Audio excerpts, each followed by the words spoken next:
It's Wednesday, September 4th, and we're tracking Typhoon Yagi in the South China Sea. As the sun rises over the region, we see a maturing typhoon, unfortunately, as it continues moving west-northwest towards the coastline of China. Yesterday, the system had struggled quite a bit. It interacted quite a lot with the mountainous terrain in Luzon, and we talked about how the system would need some time to recover if it did indeed interact heavily with Luzon. And of course it did, so it took, roughly a day for the system being offshore to really get its act together again. But now we're to that phase where it has managed to get its act together. We have right now a pretty healthy look of a maturing typhoon this morning. You could see there's a little dimple here, some darker colors in the visible imagery. That is the eye of the storm.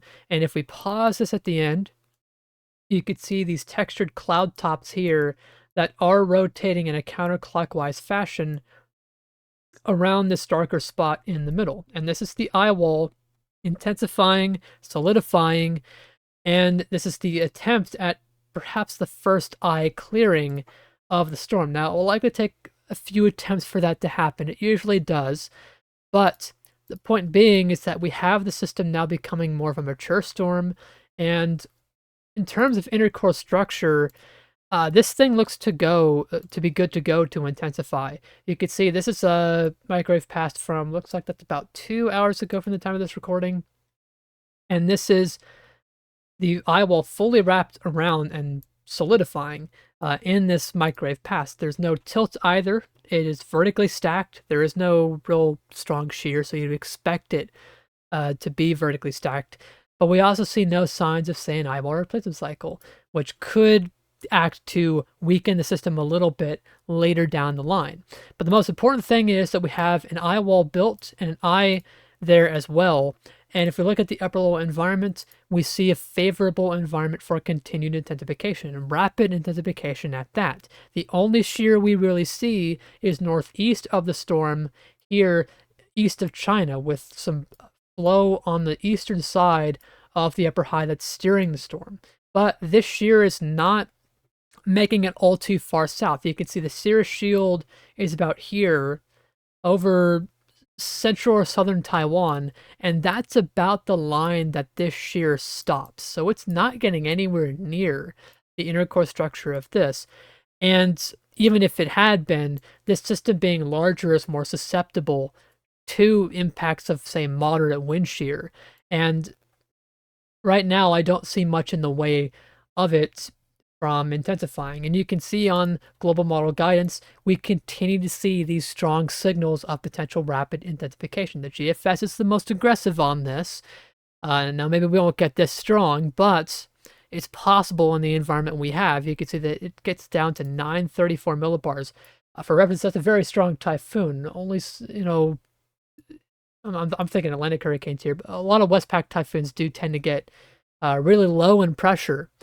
But when you get down to 930s and below, you're really into a very strong category. That's near super typhoon intensity when you get that low in pressure. And that could easily be well exceeding the threshold for super typhoon.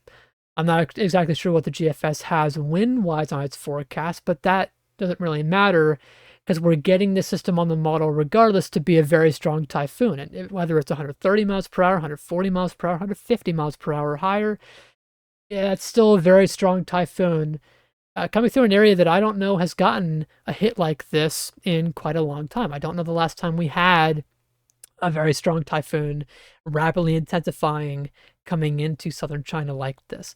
And you can see the European, which is usually our weakest model. It usually is struggling with keeping up with the intensification of a storm. It usually has a weak bias, but even this model is showing pressure in the 950s.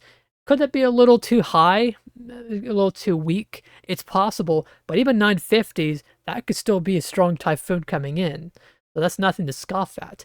Now, in terms of track, we know the storm's going to intensify, but of course the most important thing is, where is it going to make landfall? Because those strongest winds of, say, super typhoon force are only going to be in a fairly small area in the eye wall. And of course, the landfall spot's very important to know where that's going to come in.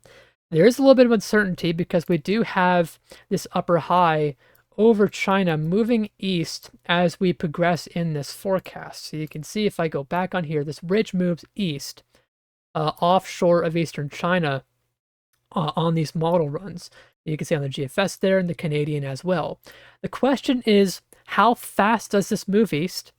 And is perhaps there some impacts on the western end of this upper high that are different from, say, what the European or the Canadian are showing? Do we get, a weaker western side? Do we get a stronger western side? And these will be very important little details to the exact landfall spot. Now, right now, we've pretty much honed in the general area for the system's going to make landfall. Right now, models are about from, say, Hong Kong down to the south coast of Hainan. That's the general range of landfall spots. But exactly where in here, we don't know. And that's very hard to pinpoint even 2 days out. If this ridge is a little bit slower coming east, and this western end is, say, a little bit stronger, we could have the system continue on this west-northwest motion, and we have a landfall further south, missing some of the bigger metro areas here on the south side of the coast. On the other hand, if this ridge is a little bit faster going east, and or the western side is a little bit weaker, like the Canadian model shows, that could nudge the system a little bit more northwest, and you can see the Canadian has this making landfall just west of Hong Kong on this forecast. And you can see the sensitivity here. If this is a little bit faster or slower, that's a pretty big difference in landfall spot. And, the unfortunate thing is the science is not advanced enough to tell you exactly where it's going to make landfall even 2 days out. This is going to be a thing to watch as we go through the next couple of days. And of course, this pattern aside, there's also little wobbles that can happen with the storm center, and those are really unpredictable at this range. So we'll have more information, of course, as time goes on, but we don't know exactly what's going to make landfall. But again, I'll reiterate, we know the general location for potential landfalls is from, say, Hong Kong down to the south coast of Hainan. And if you're in this entire area, I would be preparing as if the storm is coming directly for you. Even if the storm doesn't hit you directly, hey, at least you're prepared. And good news, you missed the typhoon. But in case it does hit, you want to be prepared for what could be a very strong typhoon coming through your area.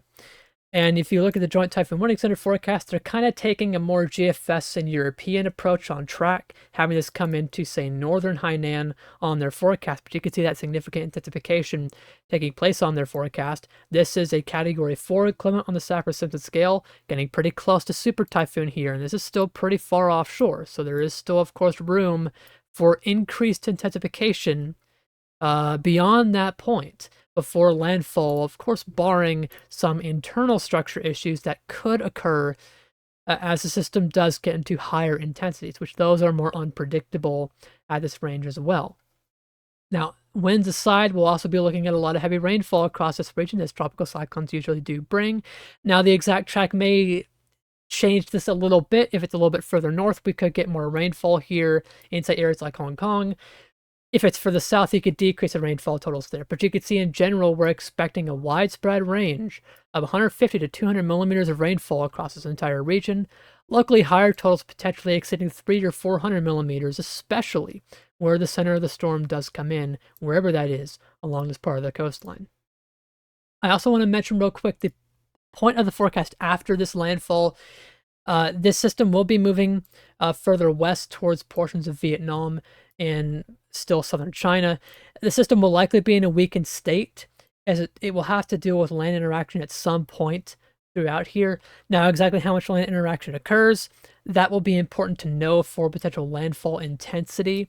If it interacts heavily with China, say comes a little bit further north, we would be dealing with a much weaker storm further west. But if it takes a track like the Joint Typhoon Warning Center has here, barely touching much land at all, that could still have a significant storm coming into northern Vietnam. So it's very important that if you're in Vietnam, pay attention to this. This is not a storm that's going to be weakening drastically as it comes west by the current looks of things. It could still be strong when it comes your way. So make sure you're watching it and taking the necessary precautions as it does continue this track further west. And of course, I'm going to have more uploads as we go throughout this week and into the weekend time frame as the system continues on this track. But stay safe in China as the system comes through. That's all for now. Thanks for watching.